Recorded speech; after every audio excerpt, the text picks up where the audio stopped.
Bismillahirrahmanirrahim. Assalamualaikum warahmatullahi wabarakatuh.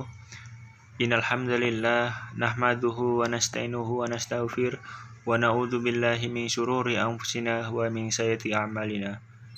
Asyhadu an la ilaha illallah wa asyhadu anna Muhammadar Rasulullah.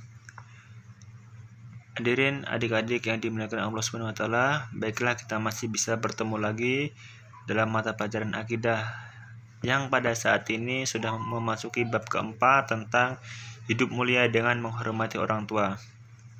Di sini Pak Guru tidak akan menerangkan semuanya, Pak Guru akan menerangkan mengenai adab terhadap orang tua.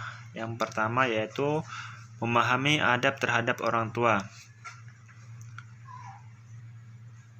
Di sini Allah Subhanahu wa taala berfirman dalam Quran surat Al-Isra ayat 23 yang berbunyi wa qada rabbuka alla ta'budu illa iyyahu wa bil walidaini ihsan, yang artinya dan Tuhanmu telah memerintahkan supaya kamu jangan menyembah selain Dia dan hendaklah kamu berbuat baik kepada ibu bapak dengan sebaik-baiknya.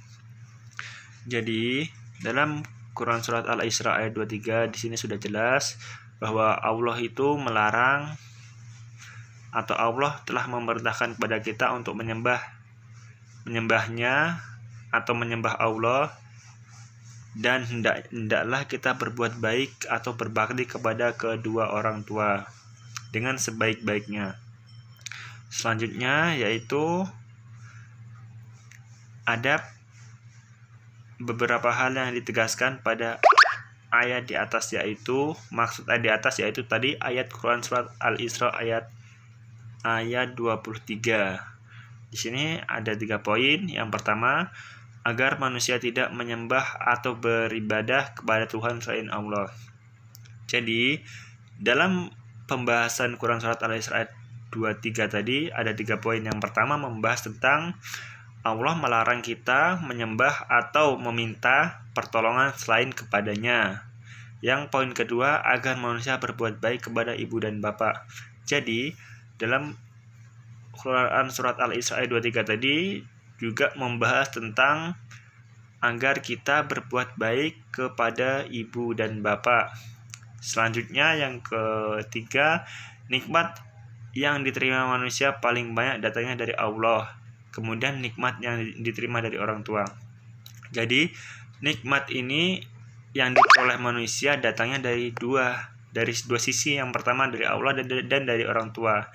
Dari Allah itu semua nikmat yang diberikan atau yang datang kepada kita itu unsurnya dari Allah Subhanahu wa taala. Kemudian nikmat yang kedua itu nikmat dari orang tua.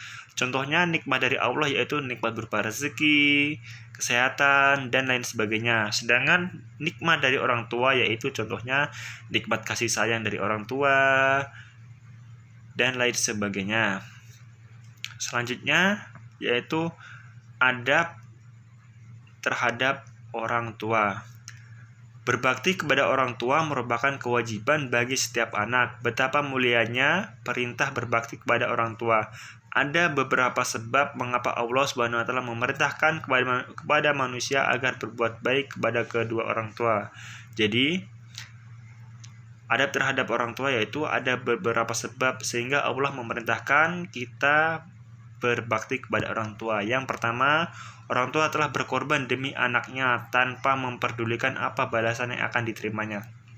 Maksudnya, yang poin pertama, orang tua kita itu banyak berkorban demi seorang anaknya tanpa orang tua tersebut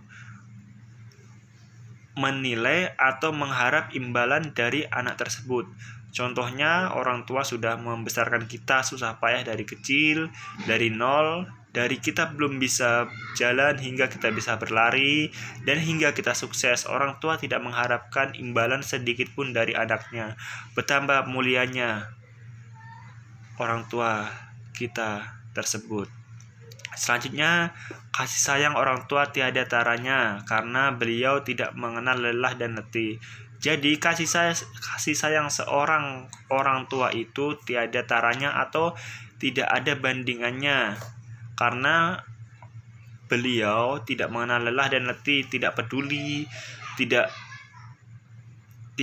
anaknya masih sayang atau tidak, tetapi orang tua tetap mengasihi, menyayangi anaknya sebagai kewajiban orang tua memberikan kasih sayang kepada anaknya. Orang tua kita tidak mengharapkan imbalan dari anaknya sedikit pun. Selanjutnya, anak adalah belahan jiwa ibu bapak, terutama ibu. Mengapa dikatakan demikian? Terutama ibu karena selama 9 bulan yang mengandung anak adalah ibu. Jadi di sini dijelaskan anak adalah belahan jiwa ibu bapak, terutama ibu. Jadi diutamakan ibu. Betapa sulitnya, betapa sengsaranya seorang ibu mengandung anak 9 bulan, membawa ke sana kemari dengan lelah, dengan letih, dengan cucuran keringat.